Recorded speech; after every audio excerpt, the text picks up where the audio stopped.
Хэрвээ би яг бодсон зүйлээ thumbnail дээр бичсэн бол энэ киноны фэнүүд намайг барьж идэх байх та. Уучлаарай залуусаа. Notting Hill бол rom-com жанрын классикуудын нэг. Гэхдээ энэ киноноос өмнө би British humor-ын талаар ярмаар байна. Зарим англи шогёроо жоокууд ойлгомжгүй санагдах үе ч байдаг. Гэхдээ сайн анхаарал их нарийн ухаалаг эсвэл далд дутах санаатай байдаг. Харин одоо энэ кинон дээрх зарим нэг инээдтэй жоокуудыг би чадан ядан ярьж өгье. Лондон хотын хамгийн захад Notting Hill гэдэг дүүрэг байдаг юм. Тэнд их нартай аягдсан энэ унжгар царайлаг амьдардаг үлээ. Түүнтэй энэ галзуу солиотой нь мэдэгдэхгүй Spike гэх нөхөр амьдардаг. Spike өнөөдөр болзоонд явна гэх ба Tucker-ыг бодоолог сонгоход туслаач гэдэг. Тэгэхээр одоо бараг л загварын шоу болно. I Love Blood гэж гисэн дэн заавартай бодоолог. За энийг ч тайлбарлаад хэрэггүй байх. Харин Tucker хэрвээ чи наадхаа өмсвөл тэр чамайг хайраас өөр зүйл хүсэж байна гэж ойлгох байх гэдэг. Дараагийн бодоолог хавгүй дээр байсан юм. Ард талыг нь харах хүртэл шүү дээ. Тэр нэг байдаг л өдөрөө Tucker өөрийн ажилуулдаг аяллаа номын дэлгүүр дээр очдгоор очсон юм. Бараг хүнгүй байдаг дэлгүүрт нэг дэгжин эмэгтэй бас нэг хулгайчдуу байрын нөхөр байна. Тэр нүдний шилдэ бүсгүйтэй яриа нийлээ цаахан явж байлаа. Гэтэл өнөө хулгайч шиг нөхөр өмдөндөө ном хийчихв. Түүн дээр очиод номоо буцаж тавих хэрэгтэй. Эсвэл цагдаад удна гэдэг. Эмэгтэй харин номоо сонгочээ. Каасан дээр хулгайч ирээд өнөө бүсгүйгээс гарын үсгийг нь гуйж байна. Бүсгүйч дуртай бишиж өглөө. Гэхдээ хулгайч бичгийн нэг л гаргаасангүй. Тэгээд юу гэж байгааг асуухад хүнд тропос чи удахгүй шоронд орох болно гэжээ. Энэ хулгайч номоо тавьсан гэж найдаж байна. Учир нь тэр яваад өгсөн юм. Бүсгүйч бас яваад өглөө.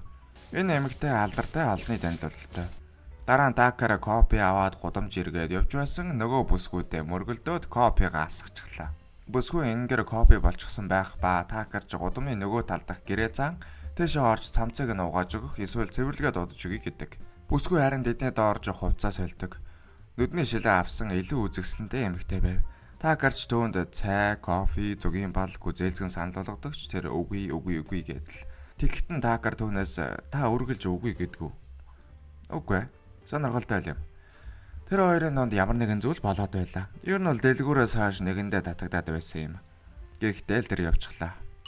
Гэхдээ л дахиад хаалга нүдлээ. Номоо мартчихж гинэ. Харин энэ удаа энэ хоёрын үнсэлдчихлээ.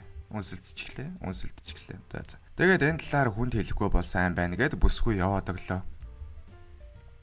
Энэ тарага муудчихсан юм шиг байна. Наа чин мэн үз. Оройн нь кино үзсэн өнөө бүсгүй гарч байна. Тэгэхээр тэр алдартай жүжигчин Анна Скотт юм байна шүү дээ. Харин Spike төсөөлдөө энэ бүсгүйтэй үнсэлцэг ямар байдаг бол гин. Зөв хүнээс асуужээ.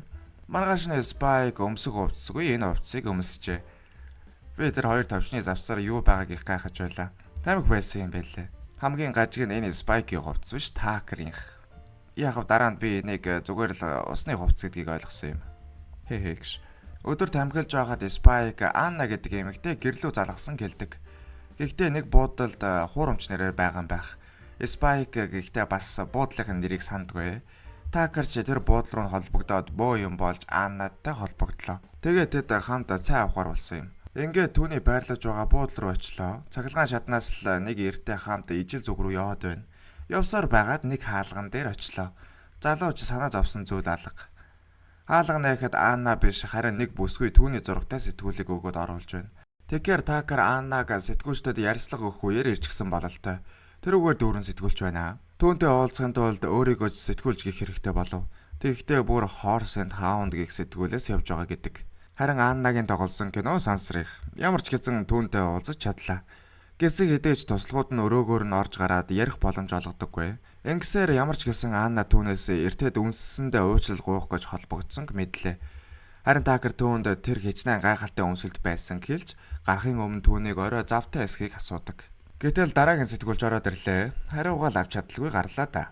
Тэгээд явах гэж байсан Аннагийн туслах дуудаад таныг босож жүжигчтэй уулзуулъя гэд аваад явлаа. Тэгэхээр гол дүрийн жүжигчид бүгд ярилцлага өгж байгаа бололтой. Киног нь ч үзээгүй бараг юуны ч тухай мэдэхгүй хүн мэдээж хэд нийтлэг зүйлийг л асууна. Нэг Испани жүжигчнээс та тоглосон дүрдээ өөрийгөө тохирсон гэж бодож байна уу гэхэд үгүй гинэ. Учир нь тэр хүний мах иддэг роботын дүр тоглосон юм байна. Тэнд бас нэг Leonardo DiCaprioтой ажилласан Жог охин байв. Ямар ч гэсэн яг дуусаад явах гэж байсан Анна түүнийг дууджээ. Тэр өнөө орой завтай гинэ. Гэтэл Tucker өнөө орой охин дүүгийнхэн төрсөн өдөр гэдгийг санаад өөрийгөө зүхэж гарав. Гэхдээ Анна түүнтэй хамт стил явъя гинэ. Тэд Такерын найз Максинд оройн хоол барих юм. Тэд бүгдээрээ л Аннаг харсан даруйдаа гайхаж байлаа. Төрсөн өдрийн эзэн Такерын дүү хооны хүртэл. Holy fuck. Би ч бас нэг л өдөр Ким Коина дагуулад хүний төрсөн өдөр хисаад явчих юм болоо. Хэм мэдлээ тийм ээ. Удалгүй манай хэдийн бүтлгүй брокер найз нэрх ба тэр л Аннаг хин гэдгийг таньсангүй. Бусд нь хүртэл гайхаж байлаа. Брокер маань ч Аннаг кинон тоглоод хэдийг авдаг вэ гэсэн. Анна түүнд сүүлийн киноноос 50 сая доллар авсан гэхэд брокерийн амьдрал нүднийх нь өмнө харагдсан юм. Аннаг 0 явсан хойгоор нь ямар ч гэсэн алдартай од гэдгийг мэддэг. Ингээд оройн зоогон дээр сайхан шарсан мах идэв. Максийн эхнэр Белла Аннагаас хоолнд таалагдсан эсхийг асуухад өөрийгөө цагаан хоолтон гэдгийг хэлдэг. Эсвэл байсан гэх хэрэгтэй баг тийм ээ. Хоолны дараа өөрсдийнх нь талаараа нэг хажиргалтай зүйлс хэлдэг тоглоом тоглож байна. Макс Аннаараа харж байгаа жүжиглж чадна гэдгийг хэллээ. Харин брокер хүнтэй дотны харилцаанд орж чадаагүй явж байна гинэ. Хооныг харин ирчүүд тоодоггүй. Тэр бас сексизм хідэн үстэй гинэ. Харин Такерыг багад нь унжгар гэж дууддаг байж. Белла харин дрэгэнцэр дээр суудаг. Макс тэр хоёр хүүхэдтэй болох боломжгүй гинэ. Анна ч өөрийнхөө талаар хэлхийг хүслээ. Тэр 18 настайгаас хойш хоолны дэглэм барьдаг. 2 удаа гоо сайхны хагалгаанд орсон. Тэгээд түүний зураг шархлаж хүнээс салах бүрд энэ талаар сонин хэвлэлээр бичдэг байсан гэд нэг төрлийн одын зовлонгоо ярьлаа. Аннагийн хувьд энэ орой давгүй орой болох шиг боллоо. Заримдаа өөрийнхөө юу мэдэрч байгааг танихгүй хүнд ярих нь илүү амар байх. Манай хоёрыг гарсны дараа бүгдээрээ галзуурах гэж байна. Манай хоёр цааш алхаж яваад нэг хаалттай цэцэрлэгийн өмнө ирэв. Цэцэрлэг рүү ороход Анна төрүүлж хашаад авч ороод Такер ардаас нь орох гэж зүдрээ золигтов. Тэгээд тэд дахиад өмсөлцлээ. Цаас цэцэрлэгээр алхаж тэнд байсан нэг сандал дээр шөнийг өнгөрөөдөг.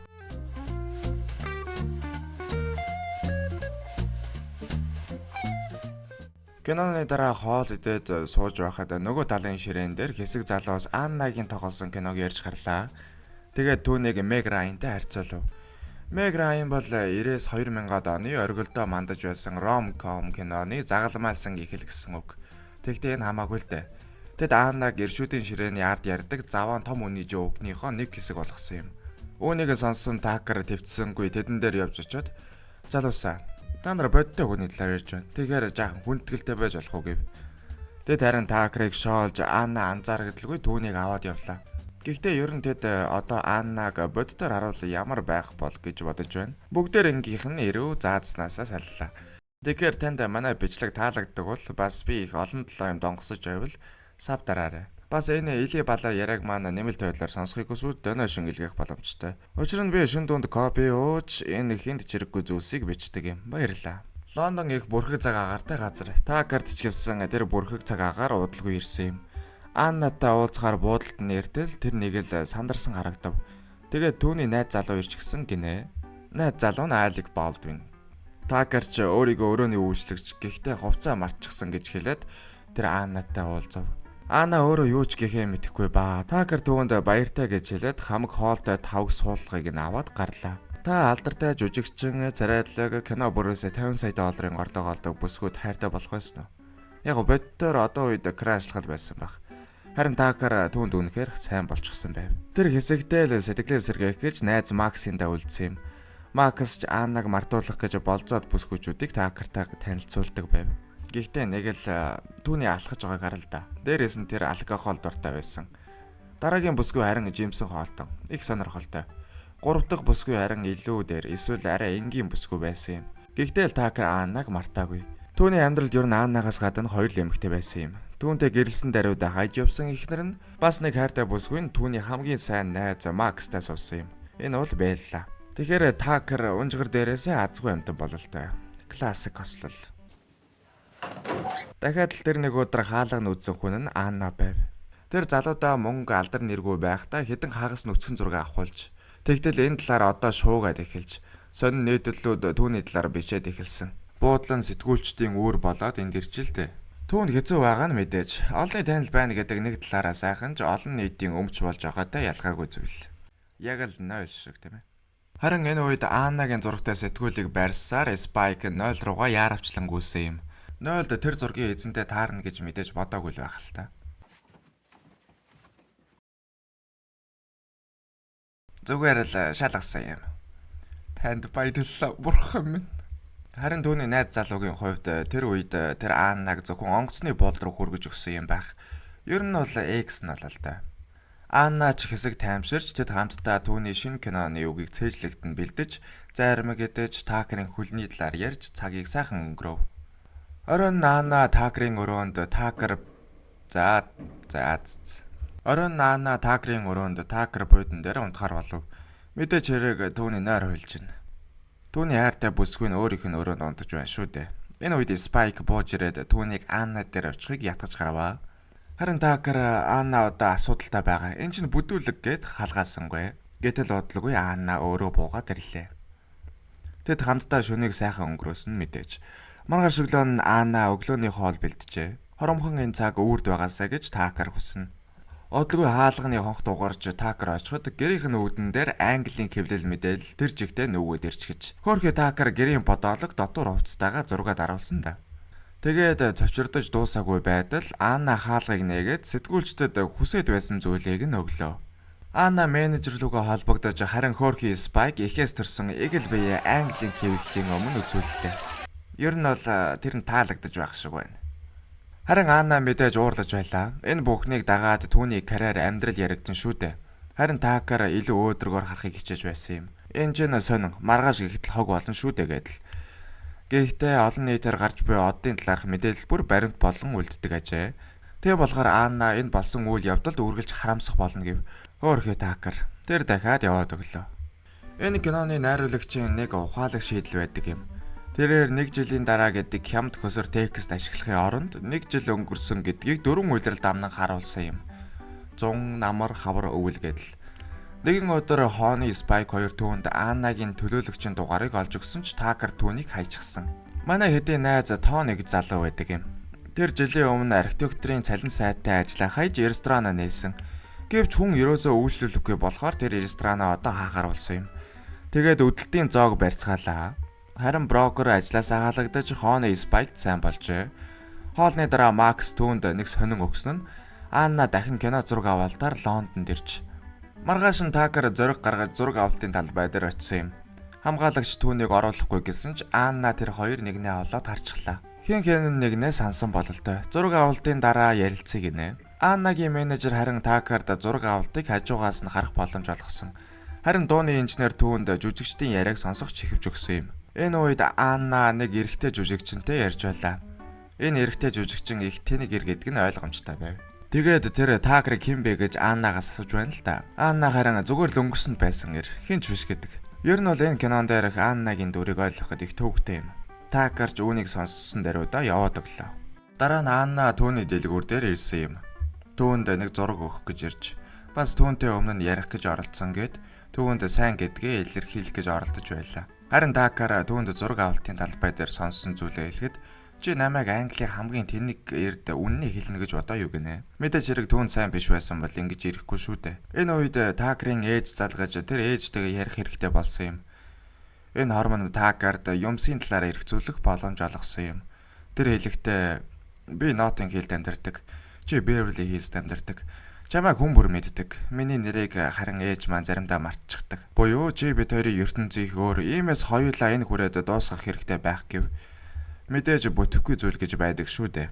Анна харин намайг зүгээр л нэг охин хөвгүүний өмнө зогсоод түүнээс өөрийг нь хайрлахыг гуйж байна гэдгийг санаарай гэж хэлээд түүнд зургаа үлдээгээд явж одлоо. Үүний дараа Тонныгийн хоолны газар бүгдээрээ энэ талаар сонсож Такерийн шийдвэрийг дэмжихийг хичээж байлаа. Удалгүй Спайк гаднаас орж ирээд Такерыг Анна Скоттоос татгалзсан сонсоод тэнэг амтан. Мэдээж хэрэг Аннагийн өгсөн зургийн хувьд гэхэд Анна Такерийн гал тогооны өрөөнд дэх зургийн жинхэнэ хувийг өгсөн байлаа. Түүний найз Тони гэхдээ чи түүнд сайн. Бас тэр чамд сайн. Энэ нь сайхан зүйл биш үү гэж хэлэхэд Такер алдаа гаргасан гэдгээ хүлээн зөвшөөрсөн юм. Ингээд бүгд машинаа хөлөглөөд Аннагийн зочд буудлын руу явлаа. Очиход тэр байхгүй байх ба энэ зочд буудалд Покахонтс нэрээр буусан байж. Тэр нислэгээс өмнө нэг хэвлэлийн хурал хийх гэж байгаа гэд ресепшнээс байршлыг аваад явлаа. Хайртай бүсгүүдээр очиход төгжрөл таныг Лондонд байна уу, Улаанбаатарт байна уу гэдгийг ялгахгүй ажээ. Спайк замын хөдөлгөөнийг зохицуулж амжиж очлоо. Гэхдээ тэр газрын ресепшн түүнийг оруулах боломжгүй гэв. Бэйли харин тэрэгцэртэй хүмүүс буудлуудад яаж ханддаг талаар нийтлэл бичүүлмээр байна уу гэж сүрдүүлээд оруулчихлаа. Хэвлэлийн хурал эхэлж гисэн Анна ойрон хэдэн жилдээ кино урлагаас завсарлага авч байгаагаа хэлв. Тэгээд нэг сэтгүүлч түүнээс Англид хэр удахыг асуухад үүний дараа шууд явна гинэ. Мөн бас Аннагийн сүулт холбогдсон англи нэрийн талаар асуухад зүгээр л найзууд гэдэг. Энэ үед нь Такер гараа өргөөд уучлаарай, таны тэр найз та хоёрын дунд найзаас илүү зүйл байгаа юу? Гэхэд би тийм зүйл тохиолдосоо гэж хүссэн ч тийм зүйл байгаагүй гинэ. Хариуд нь Такер би таны тэр найзыг муулгуу гэж бодож байна. Хэрвээ тэр өвдөг дээрээ сөхрөөд танаас уучлахгүй бол та уучлах уу гэж хэлэхдээ Анна түүн лөө хараад тийм ээ гэдэг. Тэгээд өмнөх сэтгүүлчээс асуултаа дахин асуухыг гуйдаг. Сэтгүүлч та Англид хэр удах вэ гэж асуухад Анна үрд гэж хэлсэн юм. Энэ үед л сэтгүүлчид ягаан цамцтай яриг Такер гэдгийг ойлгов. Манай хоёрын хурим болж бүгд л баяртай байлаа. Тэд нөгөө хаалтай цэцэрлэгтэй номоо уншиж хамтдаа үлдсэн юм. Ой. За энэ хүрээд кино маань дуусч байна.